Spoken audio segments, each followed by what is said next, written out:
mincha and it's getting late. So the halakha says that is it better to pray mincha on time before Shekiah, let's say, or if let's say there's a tzibur and the tzibur is praying a little bit after Shekiah, they're praying at Shekiah, a few minutes after Shekiah, halakha is that it's better to pray with a tzibur even a few minutes after Shekiah, that's the only tzibur you can find, rather than pray biyachid before Shekiah.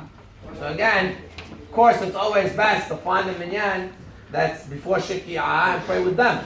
But let's say the only minyan that you have is left, an Ashkenaz minyan, and they're praying at Shekiah time, and a lot of times Friday afternoons in the winter time, many times, the only minyan that's around, or whatever that you could get, is usually they're praying exactly at Shekiah. They stop praying at Shekiah.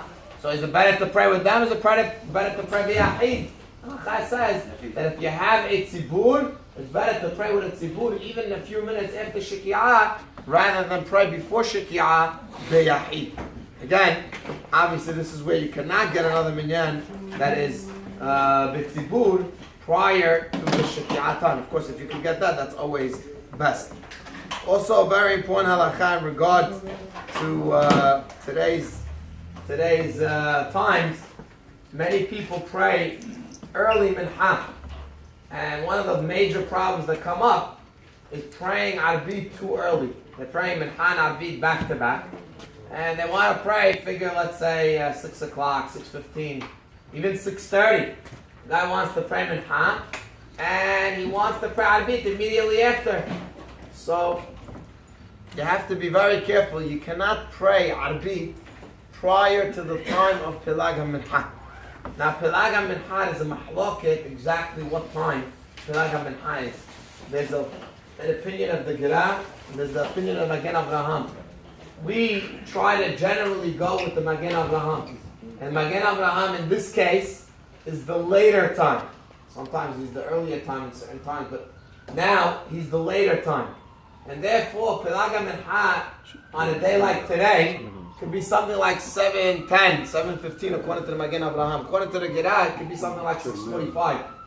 So a person should really not pray if he doesn't need to.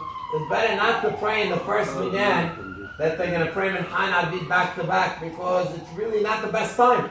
Because you're going only according to one opinion, and according to some others, you're not yotzeh because you pray too early, you prayed arbit too early. So if a person doesn't need to pray at 6:30 today, it's better not to pray at that minyan, because you're only going according to the Gerah, not according to the Magen Avraham. Why would you do that if you don't need to? Again, if a person, that's his schedule and that's his times, and you can't really switch it around so much, there's an opinion that holds you to already get up. But definitely, according to everyone, you can't pray before 6:45 arbit. Or 6:47, I think today is the time according to the Gerah. So again, you cannot pray at 6 o'clock. So I'll pray mincha at 6 o'clock, 6:15. I'll make arbit. You can't do that. It's too early. 6 weeks ago, you were able to pray 6:15 arbit because 6 weeks ago it was okay.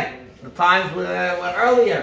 Now it's getting later and later, and as it's going to get later into the winter, it could get to as late as like 7 o'clock according to the Gerah. Even according to them, it could get to something like 7 o'clock, 7:02, the earliest that you can pray arbit. And therefore, a person has to always, again, if he's always trying to get the first minyan of mincha, you always have to be careful to make sure that they're not praying arbit too early. Because if a person prays arbit too early, it's lo yatzah, it's as if you didn't pray at all. Any time before Pilag HaMincha, you cannot pray arbit.